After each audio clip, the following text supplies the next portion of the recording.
질문이 있습니다. 여러분은 여러분 자신의 정체성을 한 줄로 표현하면 무엇이라고 표현하겠습니까? 나는 누구누구이다. 여러 가지 자기에 대한 정체성의 표현이 있겠습니다만 가장 중요한 것이 무엇일까? 생각해 보십시오. 또 하나의 질문이 있습니다. 하나님의 뜻이 분명히 있는데 그 뜻을 가장 효과적으로 이루어드리는 방법은 무엇일까? 나의 정체성에 대한 문제, 하나님의 뜻을 아주 효과적으로 이루어드리는 그러한 그 길, 이 두 가지에 대한 답을 오늘 대답과 침묵이라는 제목 속에서 찾고자 하는 것입니다. 오늘 본문에 예수님의 대답과 예수님의 침묵이 있습니다. 첫 번째 살펴볼 것은 예수님의 대답입니다. 본문 1절 2절을 다시 보면 새벽에 대제사장들이 즉시 장로들과 서기관들 곧 온 공회와 더불어 의논하고 예수를 결박하여 끌고 가서 빌라도에게 넘겨주니 빌라도가 묻되 내가 유대인의 왕이냐?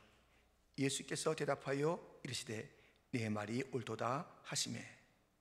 지금 유대의 지도자들이 예수님을 빌라도에게 넘겨주는 그 장면, 그리고 빌라도가 신문하는데 내가 유대인의 왕이냐? 내 말이 옳도다 라는 것이 다시 한번 읽은 본문의 내용입니다. 그런데 이 1절과 2절 사이에 뭐가 있어요? 무엇이냐면 지금 넘겨준 이 예수님을 빌라도가 신문하는 그 과정에 그 고발의 내용을 누가복음이 자세하게 적어놨습니다. 누가복음 23장 1절로부터 보면 무리가 다 일어나 예수를 빌라도에게 끌고 가서 고발하여 이르되 우리가 이 사람을 보매 우리 백성을 미혹하고 가이사에게 세금 바치는 것을 금하며 자칭 왕 그리스도라 하더이다 하니 빌라도가 예수께 물어 이르되 내가 유대인의 왕이냐? 대답하여 이르시되 내 말이 옳도다. 마가복음에는 없는 누가복음에 예수님 고발 내용이 있습니다. 예수님이 백성들을 미혹했다는 것입니다. 가이사에게 세금 바치는 것, 그 금했다는 것입니다. 뿐만 아니라 자기 자신이 왕이다라고 이야기를 하고 다닌다는 것입니다. 다 거짓말. 다 거짓말이에요. 언제 예수님이 백성들을 미혹했습니까? 백성들을 사랑하고 감싸주고 도와주고 살려주고 바르게 가르쳐주고 그렇게 하셨지. 언제 미혹하셨습니까? 가이사의 것은 가이사에게, 하나님 것은 하나님께 바치라고 그렇게 가르쳐 주었지, 세금 바치지 말라고 언제 우리 주님께서 그렇게 말씀하셨습니까? 예수님이 왕이신 것은 맞지만 나 왕이다 왕이다 자칭 그렇게 하셨습니까? 늘 자기 자신의 칭호는 인자가, 인자는, The Son of Man, 사람의 아들, 인자라는 그런 자기의 겸손한 표현을 하셨던 우리 예수님이십니다. 이 고발 내용을 딱 듣는 가운데 뭐가 귀에 딱 걸리겠어요? 빌라도에게는 다른 것보다는 이 왕이라는 단어가 딱 들어온 거죠. 왜냐하면 자기가 지금 이 유대의 총독으로서 유대를 로마 황제의 번임을 받아서 통치하고 있단 말입니다. 통치권은 지금 자기한테 있고 궁극적으로 그 황제, 로마 황제인데 왕이다라는 그 단어를 들으니 잘못 궁금합니다. 그래서 내가 유대인의 왕이냐 이렇게 묻는 것이에요. 내 말이 옳도다 답한 것이에요. 여러분 좀 이상하지 않아요? 우리가 그 장면뿐만 아니라 좀 더 이렇게 크게 보면은 아니 예수님께서 만왕의 왕이시지, 그렇기 때문에 유대인의 왕이냐 그러면 틀렸소이다, 나는 만왕의 왕입니다 이렇게 말씀하시던가 아예 이 대목에도 침묵하시는 게 좋을 것 같은데 왜 유대인의 왕이라는 질문에 내 말이 옳다고 그랬을까? 더군다나 이 유대인들 지금 지긋지긋하잖아요. 지금 빌라도에게 넘겨준 자들이 유대인의 지도자이고 유대인의 무리란 말이에요. 유대인들 지긋지긋하잖아요. 유대인의 왕, 이야, 손 털고 싶지 않아요? 여러분, 그럼에도 불구하고 우리 예수님께서 유대인의 왕이라는 질문에 그 빌라도는 정치적으로 흥미로움으로 이렇게 물은 그 질문에 주님께서는 내 말이 옳다, 나는 유대인의 왕이라고 말씀하신 이유가 있습니다. 그 이유를 알기 위해서는 좀 시간을 거슬러 올라가야 합니다. 예수님께서 심판받으시던 그때부터 1000년 전으로 거꾸로 올라가면 어느 시대냐면 사무엘, 사울, 다윗, 그 시대예요. 그 시대에 무슨 일이 있었냐면 이스라엘 백성들이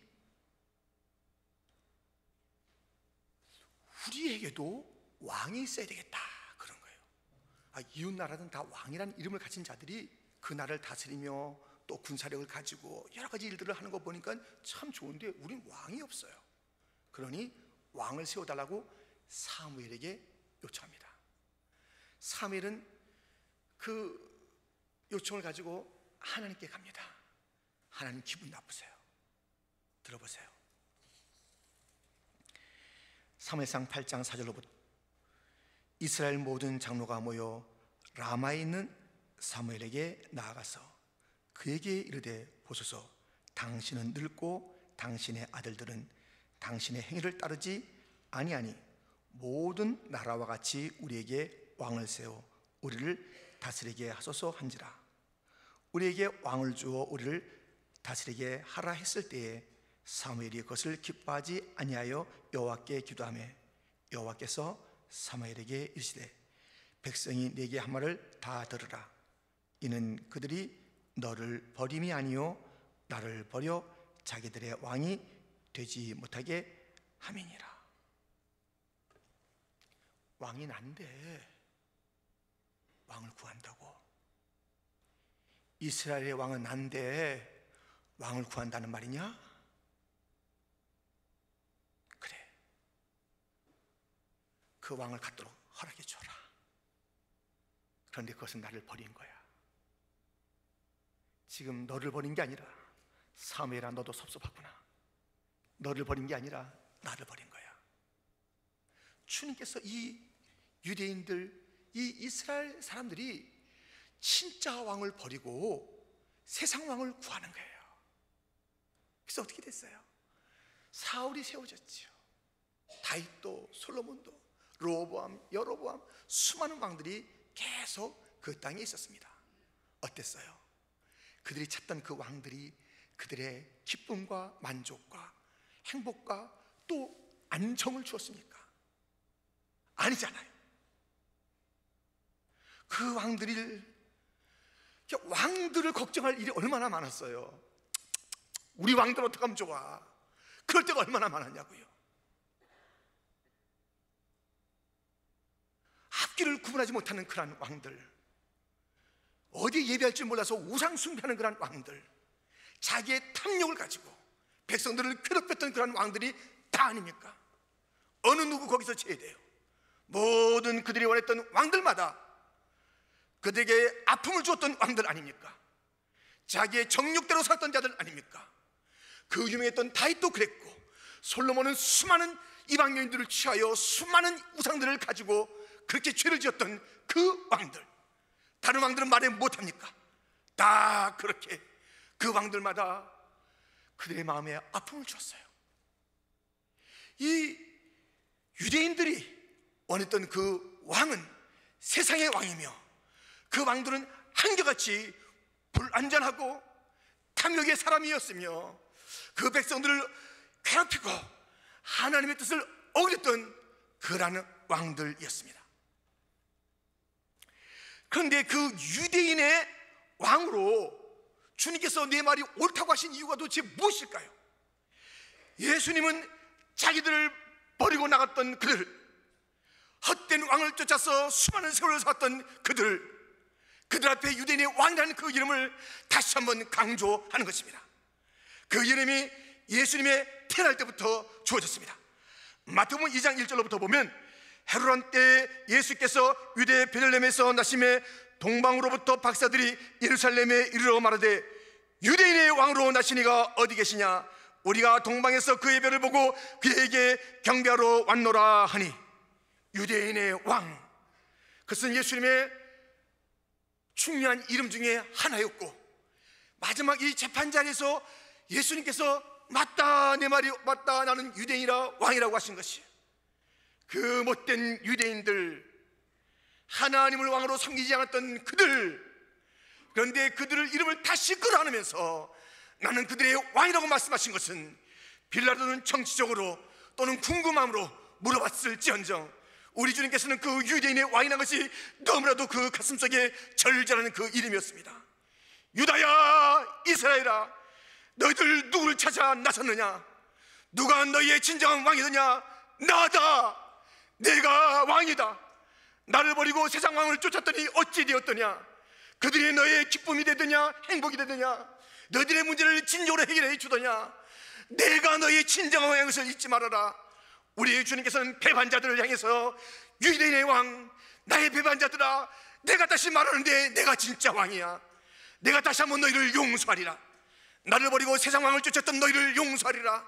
친근하게 그들의 이름 속에 유대인의 왕으로 다시 한번 그 예수님은 그 정체성을 밝히시며 여전히 못되고 못된 이스라엘 백성들, 유다 백성들을 사랑한다는 것을 이 네 마리 옳도다의 속에서 보여주고 계신 것이,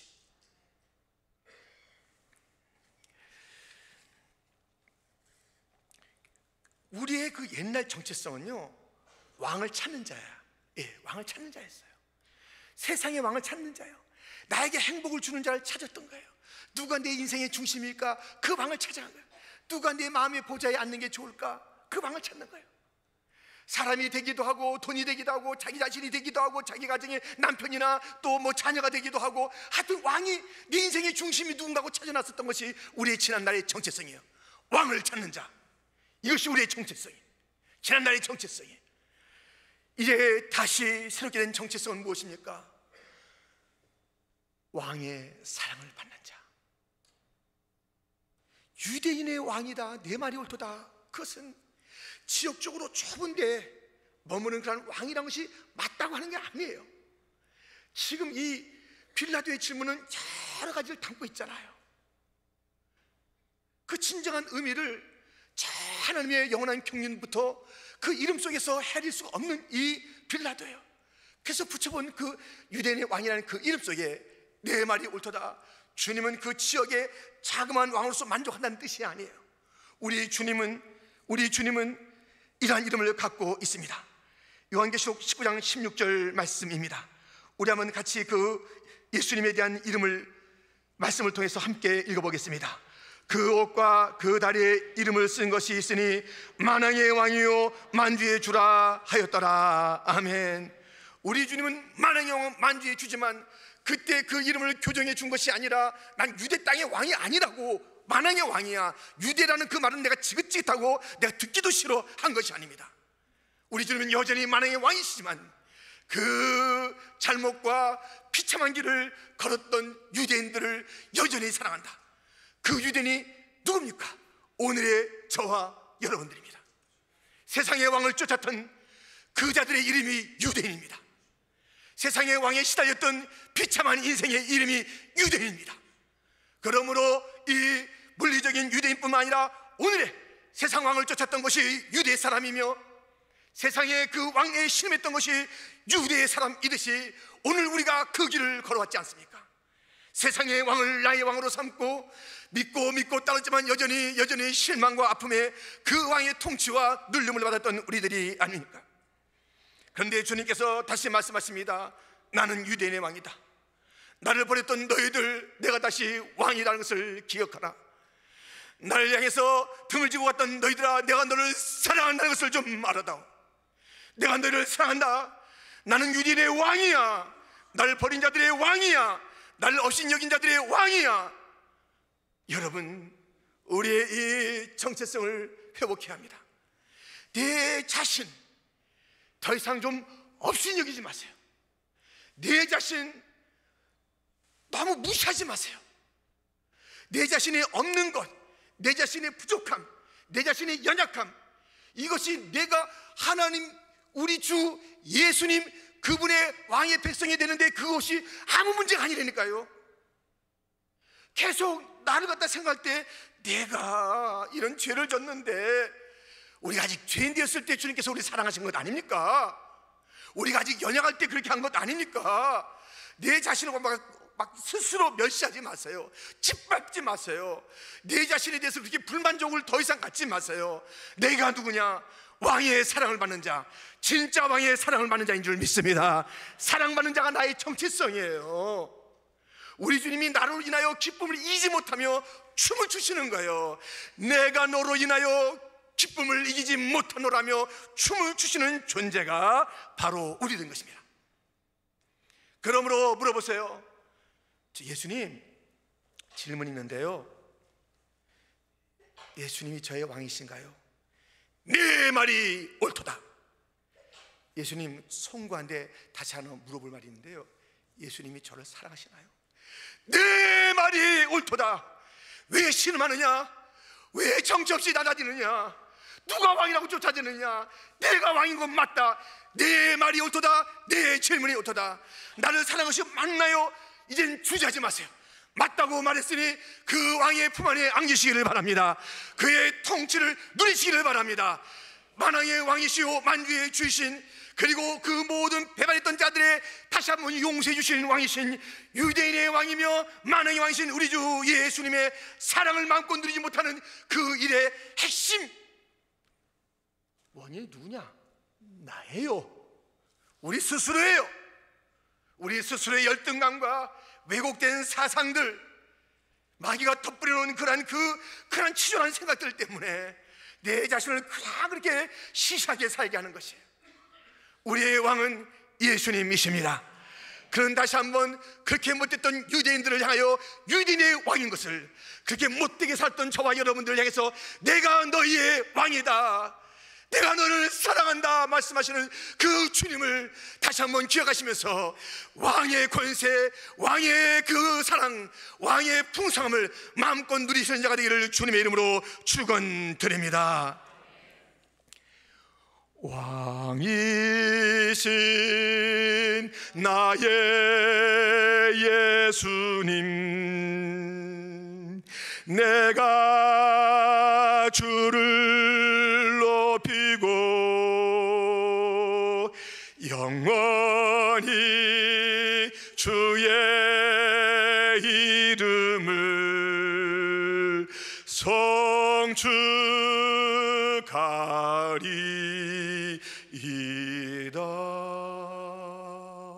오늘도 찬양대가 왕을 찬양했습니다.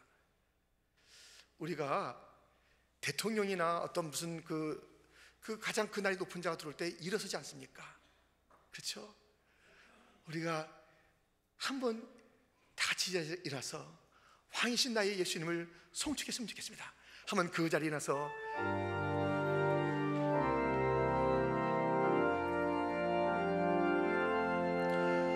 왕이신 나의 예수님,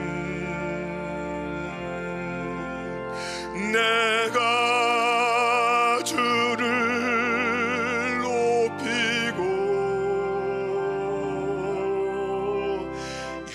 영원히 주의 이름을 성축하리.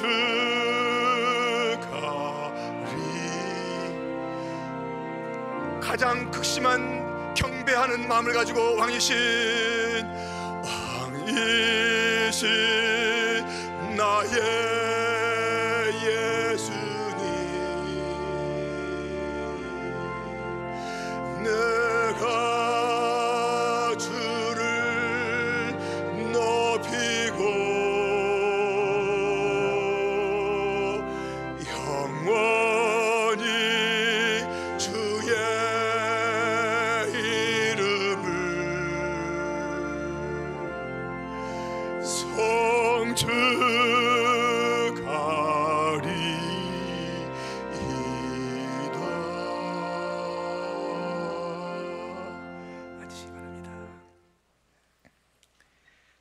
나의 정체성은 더 이상 왕을 찾는 자가 아닙니다. 거짓자, 옛자에 눌려있지 마십시오. 헛된 것을 쫓아다니는 그러한 삶이 나의 진정한 삶인 것으로 더 이상 착각하지 마십시오. 나를 사랑하시는 유대인의 왕임을 지금도 배반하고 있는 그 무리가 다 지도자와 더불어 있는 그 자리에서 저들의 왕인 것을 기뻐하시며 옳다고 말씀하셨던 그 주님, 날로 더욱 귀하다, 날로 더욱 귀하다, 한이 엄지 넓은 우리 주의 사랑, 날로 더욱 귀하다. 아멘. 그 주님의 사랑받는 자의 정체성을 잊지 마십시오. 그 주님의 모든 것이 나의 것입니다. 두 번째, 예수님의 침묵입니다. 빌라도는 예수님에게 대한 고발했던 그 왕이란 단어를 가지고 지금 신문을 했습니다. 이제 다른 것들이 있습니다. 3절부터 보면 본문, 대제사장들이 여러 가지로 고발하는지라 빌라도가 또 물어 이르되 아무 대답도 없느냐? 그들이 얼마나 많은 것으로 너를 고발하는가 보라 하되 예수께서 다시 아무 말씀으로도 대답하지 아니하시니 빌라도가 놀랍게 여기더라. 지금 이 예수님은 왕에 대해서는, 유대의 왕에 대해서는 내 말이 옳도다, 그 사랑과 용서와 회복을 선포하신 그 대답이었어요. 근데 자기를 향해서 무고하게 고발했던 내용들에 대해서는 침묵하시는 거예요. 그 왕이 침묵해요. 여러분, 우리들은 우리에 대해서 막 비난하고 그럴 때 어떻게 해요? 이러지 않을까요? 초대왕 사울처럼 그러지 않을까요? 이 초대왕 사울은요 상당히 변명의 사람이에요. 어떤 일이 있었냐면요, 그 왕이기 때문에 제사를 자기가 드릴 수는 없어요. 제사장 사무엘이 와야 제사를 드리는데 자기가 급하다고 그냥 제사 번제를 드렸어요. 그때 책망을 받게 돼요. 책망 받을 때 이렇게 대답합니다. 사무엘상 13장 11절 12절 사무엘이 이르되 왕이 행한 것이 무엇이냐 하니 사울이 이르되 백성은 내게서 흩어지고 당신은 정한 날 안에 오지 아니하고 블레셋 사람은 믹바스에 모였음을 내가 보았으므로 이에 내가 이르기를 블레셋 사람들이 나를 치러 길갈로 내려오겠거늘 내가 여호와께 은혜를 간구하지 못하였다고 부득이하여 번제를 드렸나이다 하니라. 지금 이 책망이 잘못에 대한 책망 아니겠어요? 그럼에도 불구하고 내가 이거 부득이를 했는데 백성 때문에 그랬고요, 당신이 늦게 와서 그랬고요, 블레셋 사람 때문에 그랬고요, 다 떠넘겨.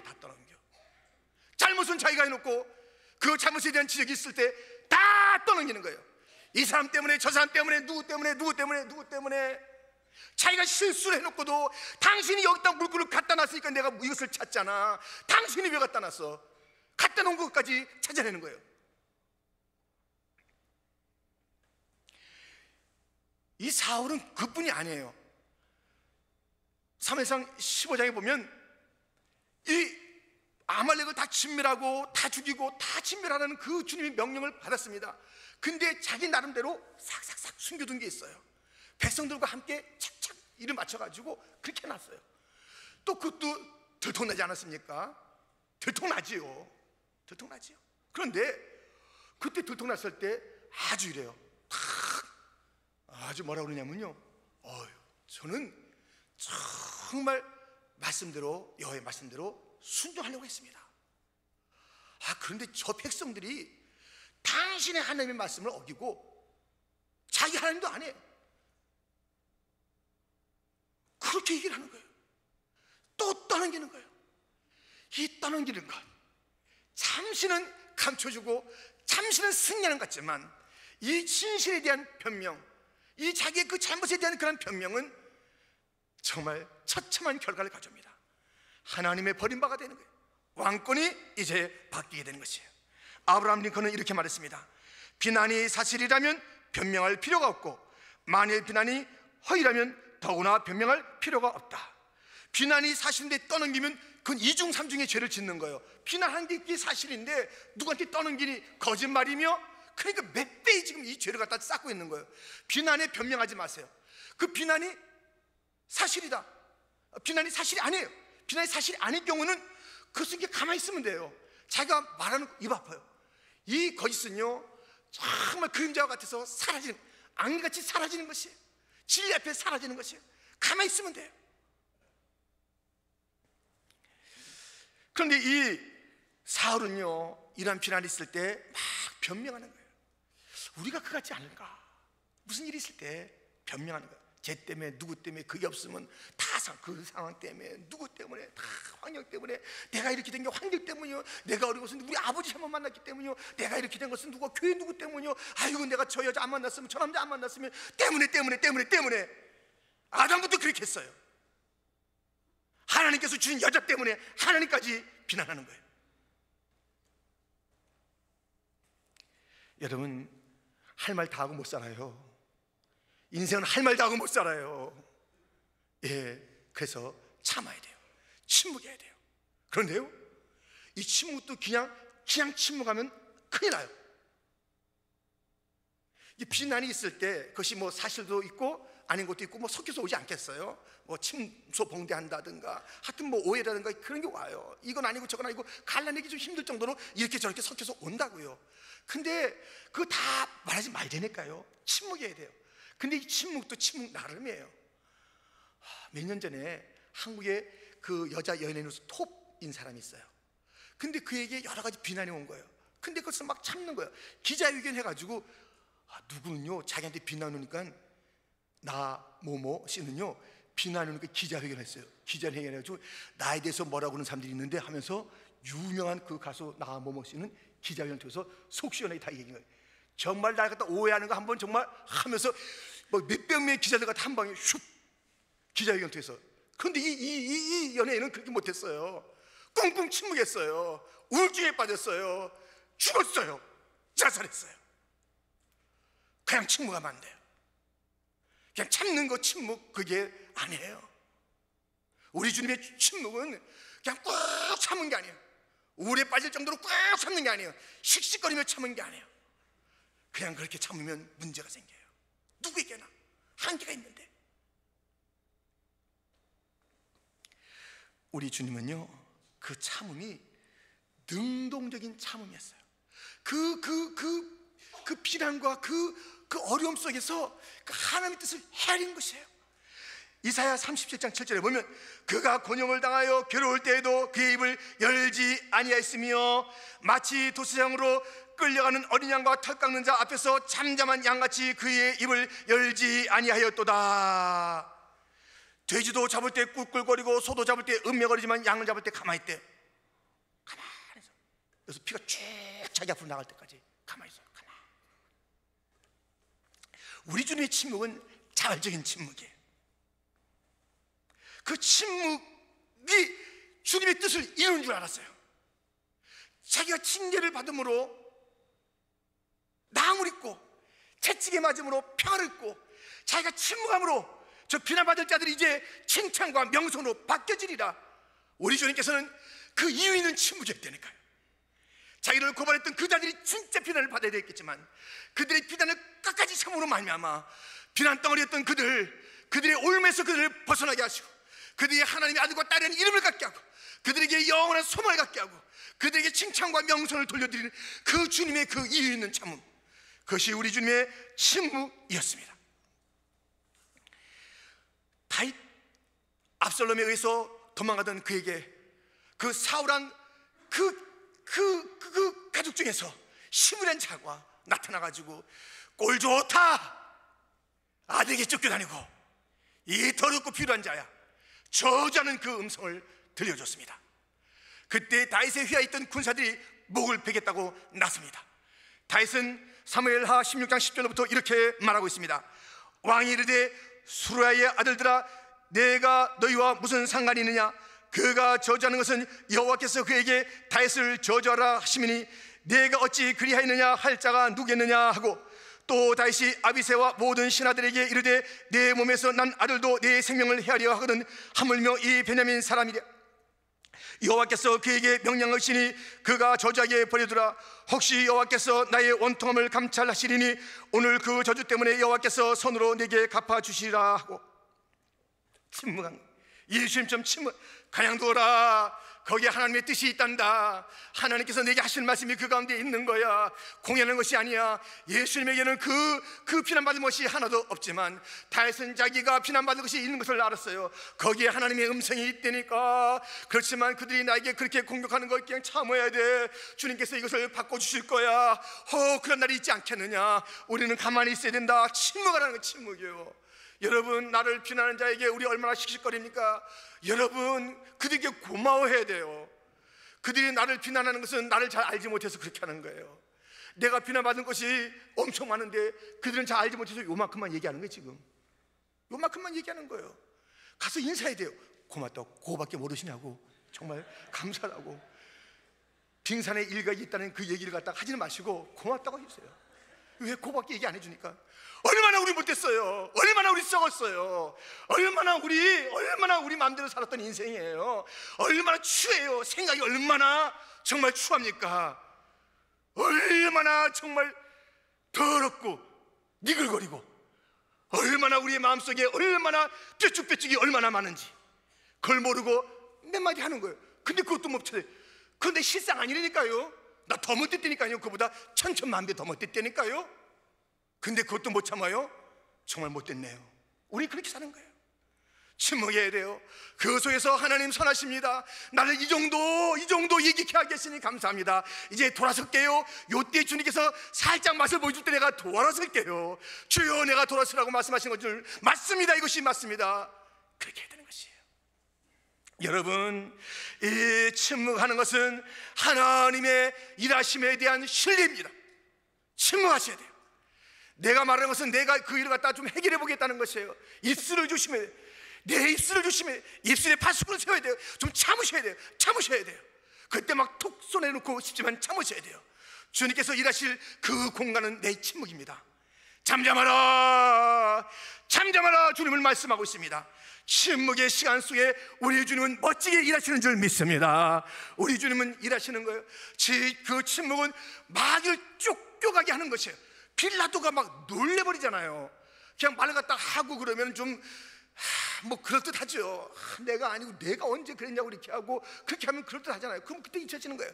근데 침묵이 충격을 준 거예요. 원수 마귀가 이 정도 우리가 흔들어 놓으면 무슨 말이 있을 줄 알겠는데, 전화를 갖다 누구한테 하는 것도 아니고 어디 가서 하소연하는 것도 아니고 기가 막히다고 하는 것도 아니고 말을 퍼진 나에게 와서 막 멱살을 잡는 것도 아니고 가만히 있는 거예요. 막 두려운 거예요. 또 걱정되는 거예요. 놀라는 거예요. 이 침묵은 마귀를 쫓겨가게 하는 것이에요.